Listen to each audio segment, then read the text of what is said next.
Welcome back to Black News Tonight as we turn our attention to the diaspora and the continuing unrest taking place in Ethiopia. The ongoing conflict between Ethiopia's central government and Tigrayan rebels is escalating a humanitarian crisis in the Horn of Africa, where thousands of Ethiopians have lost their lives. Hundreds of thousands are facing starvation, and more than 1 million people have been displaced. After recent advancement into neighboring territories amid a ceasefire, forces from Tigray continue to ignore Prime Minister Abiy Ahmed's and the United States' calls to withdraw from Ethiopia's neighboring northern regions. Joining me now to discuss the Tigray conflict, U.S. involvement, and more is Yuri Tadesse, who provides strategic counsel to governments throughout the world, including the continent of Africa and the United States of America. He is the president and CEO of Corcovado Investment and Advisory Group. Yuri, always good to see you, my brother. What is going on? What is it about the Tigray region that has led to the point of warfare with the Ethiopian Prime Minister's administration? Thank you for having me, Mark. To start with, oftentimes when I've heard different experts and different pundits pontificating about this crisis quite often from the wrong perspective. What really has happened, oftentimes the outside observers tend to see the conflict from the point of view of the last election, the election of 2020 that was postponed by the federal government, both federal and national elections, due to COVID-19. What happened?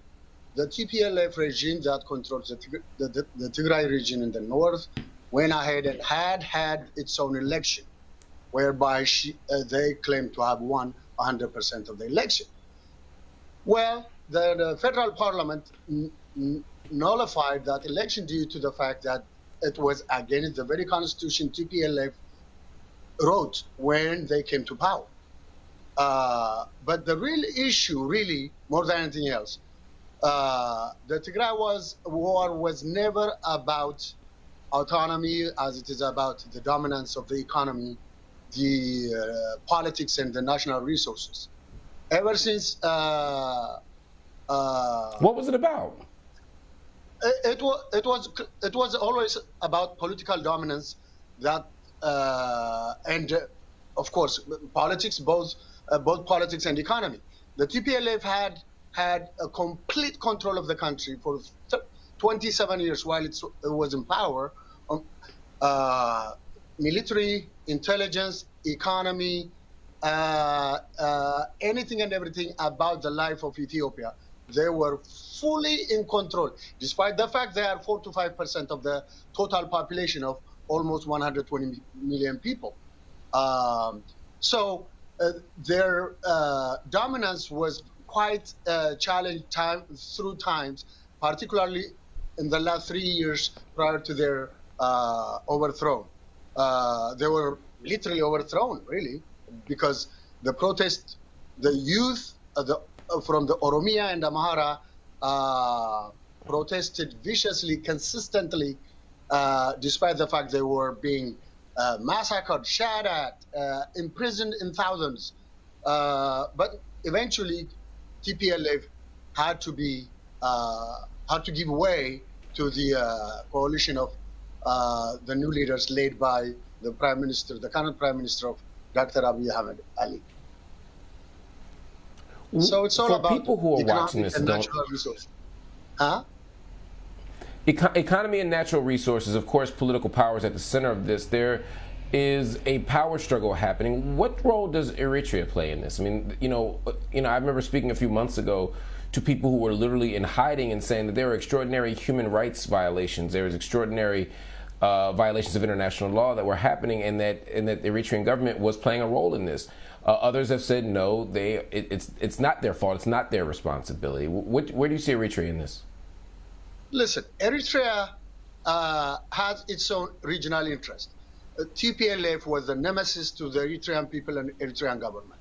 So those two were never able to see eye to eye, particularly after they both assumed power, both in Eritrea and Ethiopia.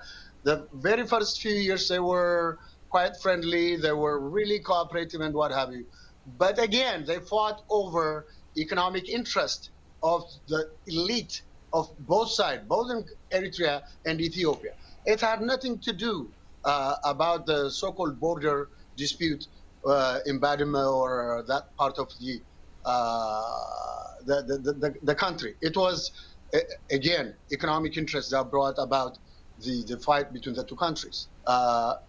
It had nothing to do with the public, but the two political groups who didn't like each other wanted to annihilate one another. Basically, that's what they were. So in this particular conflict, Eritrea basically moved her forces to the disputed territory that brought about the 98 to 2000 war. And after the war, despite the fact that Ethiopia won that war, they went to arbitration, and the International Court of Justice gave a parcel of that disputed territory to Eritrea. What did Eritrea do? Went and occupied that area. Now, they also, they had their own geopolitical interest in seeing TPLF completely removed from any semblance of power.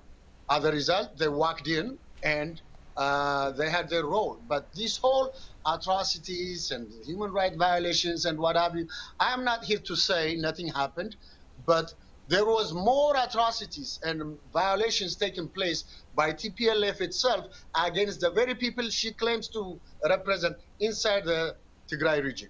So there is a lot. Man, my brother, that is a highly contested claim. I'm going to have to go, but we're going to bring some other people on here, Yuri, so that we can have a richer dialogue, because the idea here that your positioning suggests that TPLF is more responsible, and that the most gross demonstrations of violence coming on the side of TPLF, where many of them are saying what we're asking for is actually self-determination. So I want to at least have the space for that conversation so that my audience can understand the full context. And so I'd love to have you back with someone else, and we'll have that conversation. But Yuri, it's always good to see you. Thank you for joining me on Black News Tonight.